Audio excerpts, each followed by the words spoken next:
the trickster figure, and did you want to talk about Robin Hood as a trickster figure or the trickster figure in general? Yeah, I think because you had referenced the Jonathan is it Pageau? Pageau? I think Pageau, I don't know. Yeah, it's Pageau. That French. makes more sense. Yeah, He's Canadian. cool. The Jonathan Pageau, whatever. Mhm. You reference a podcast with him where he's talking about Robin Hood and Mm, Robin Hood as um an attempt to come up with an honorable way of dealing with an illegitimate leader. mm, In the podcast I listen to, which is by Josh Schrei, it's called Emerald. Um, it's a recent episode on Tricksters.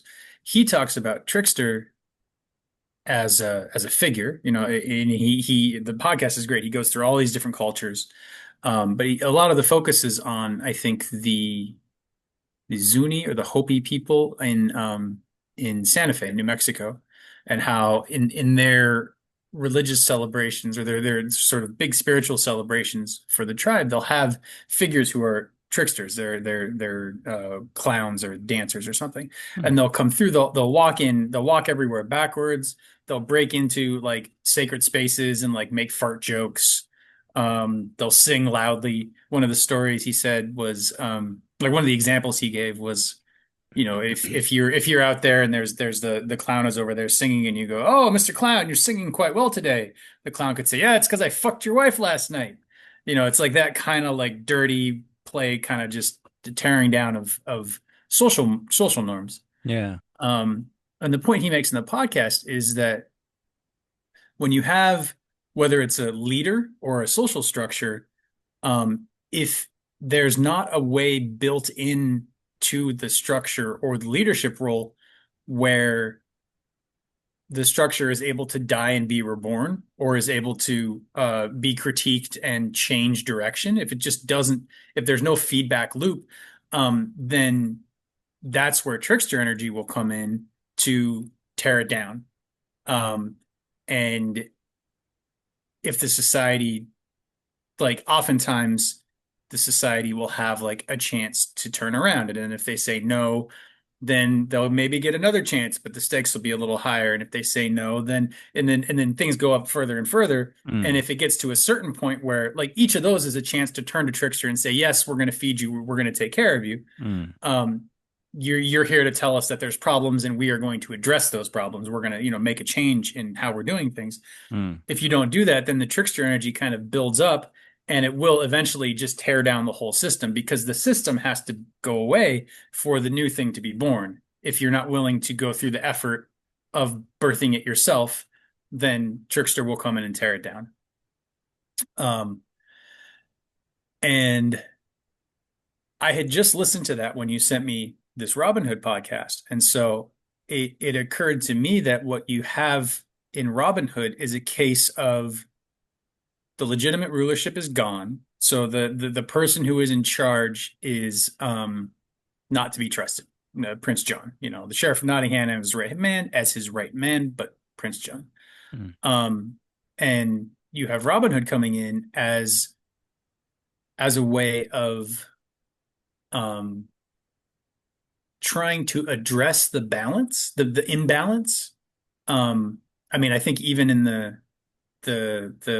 reading that you did, that's the book that you're reading from, they say there's something in there about like his merry men were all people that had been like screwed over by abbots or falsely accused by a lord, or like, so there's all these examples of a social system gone wrong. And even in that story, when he's first coming into town, the thing that makes him an outlaw, killing one of the king's deer, is his first like Right. social Yeah. sin, right?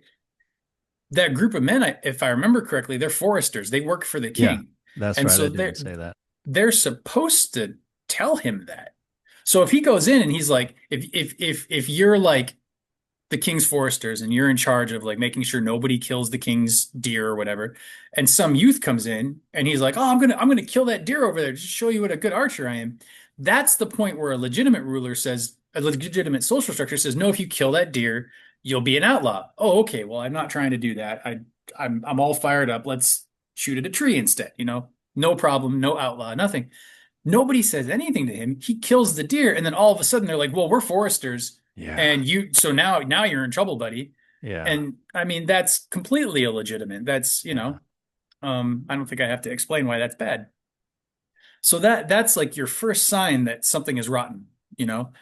And well, then I can go more into that later, but like there's more to be said about what happens after that. But just to make the link with the trickster, one of the things that they talk about in the Emerald podcast is trickster's job is to trickster's job is to remind us that everyone has a belly.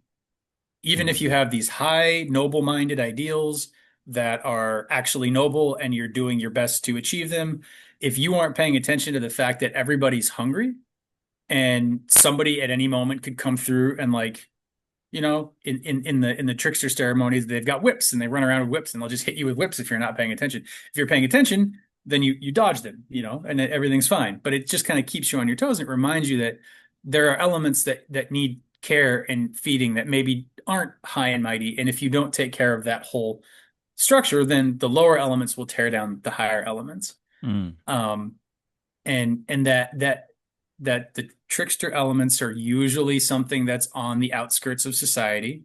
So Mm. Robin Hood becoming an outlaw, very clear he has to go to where all of the criminals are, Mm. um, to even maintain the structure, which actually is kind of alchemical. The going down Mm. into the Mm. dark or into the unacceptable and accepting it, Mm. whether you're talking psychology or the actual chemical process of cooking the base matter, Mm. the shit in the tube. Mm. Um, that you see him kind of go and do that. Um, and what he does to sustain the social structure under the illegitimate rule until the rightful king comes back Mm. is he feeds the poor. Mm. He enacts the ritual. He enacts the right of someone is hungry. And if you won't take care of them, then we will find a way to do that. And Mm. so he's ultimately serving the king. He's not doing it for personal profit. He's doing it to Mm. support the people who are suffering. He's taking it, rob from the rich, give to the poor is such a cliched Robin Hood phrase, but it is the action of a trickster figure of its action of someone who is trying to feed Trickster so Trickster doesn't tear things apart.